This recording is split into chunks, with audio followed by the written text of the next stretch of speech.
Okay, guys, so I wanted to tell this gentleman, you guys can't see it, but up on the screen, I have this gentleman. I'm going to post this on both. I've been going through problems with my fob key.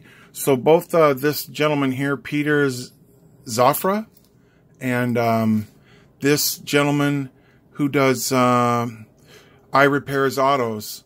I want to thank you guys for your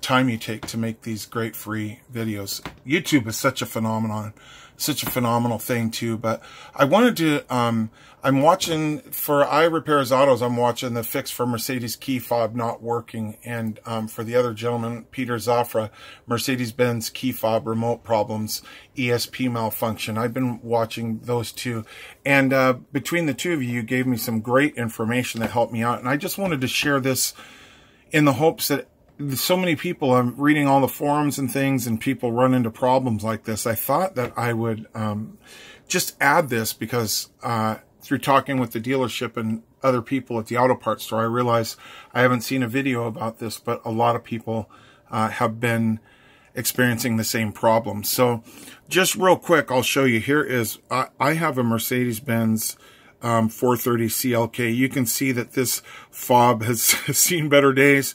When we bought it 2 years ago, we bought it used, and it only came with one key fob. So one of the things that the gentleman at iRepair's Autos showed me that was so awesome was how when we look at this, the naked eye can't see the infrared, but the camera can. I think that's just so stinking cool. So I've already taken this apart, and I wanted to show you my particular issue. So what happened is about 6 weeks ago, what I now believe is that my remote started a malfunction. You know, it's 16-year-old car, 2002 CLK 430.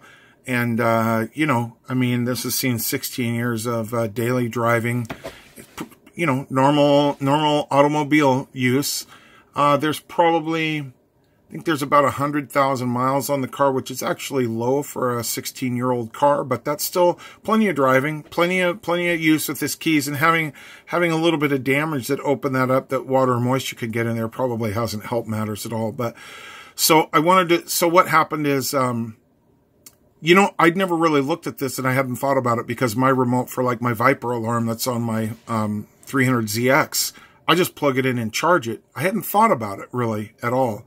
And I go, crap, there has to be a way to open this up and put batteries. And so once I figured that out and I replaced the batteries, because what had happened originally is first the trunk wouldn't open, then the door locks wouldn't open, and finally, eventually, I couldn't even turn the key in the ignition. And it turned out all it was bad batteries. As soon as we put the new batteries in, it was working fine. But now for 6 weeks later, it's working fine, and all of a sudden, boom, it's not working again. Those batteries last way longer than that. So I was perplexed again. I thought, well, she got Rayovac batteries. They're not that great.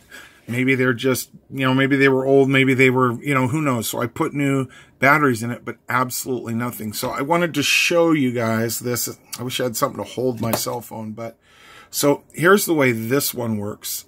These are the CR 2025s that are mandated by the manufacturer for this unit. So what I wanted to show you that's really interesting, when I'm using this now, even with brand new batteries, when I push on the buttons, I get no light whatsoever. But and so you have to realize that this key fob isn't working on anything. I can't turn the ignition. I can't open the doors. I can't lock the doors. I can't open the trunk. But check this out. I love doing experimentation with these things and seeing what other people have done and learning something. Now watch this, and I'll tell you what it is so you can be looking for it.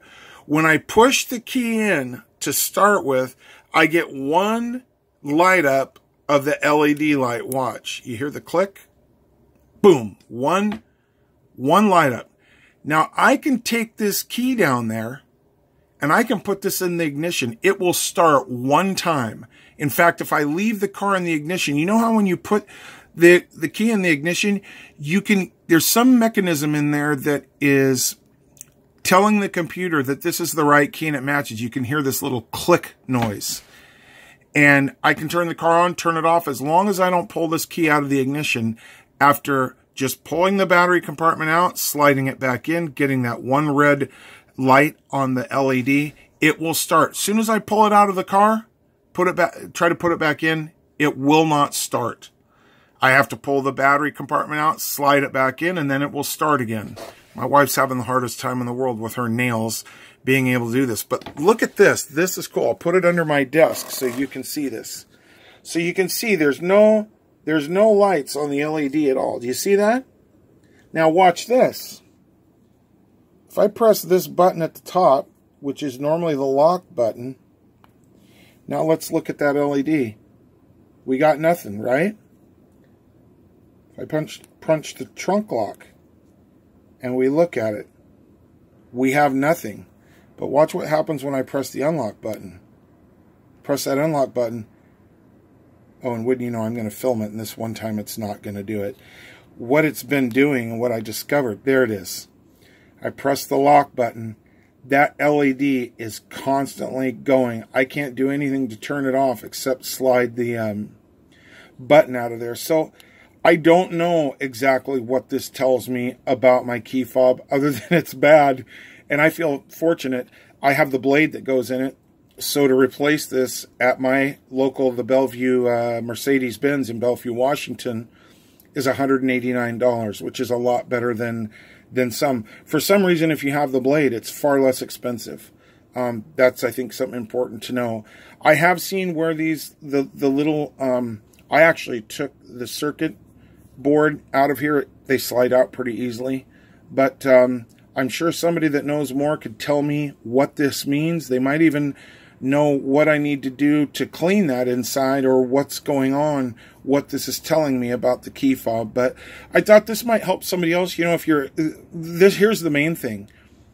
If you're stuck somewhere and you can't get it to turn in the ignition, at least, you know, if you slide that battery compartment out and slide it back in, when I get that one little blink, at least I know it's good to turn on once, and it might be the difference between you being stranded somewhere and getting your car home, or leaving it somewhere and paying for a tow. So I hope you guys didn't mind me making this short, not so short message. And I know there's a lot of us out there and we're having these problems, and these things are so stinking expensive that if there's anything we can do to maybe alleviate some of that expense, I know it is helpful. So thanks, guys. Have a great day.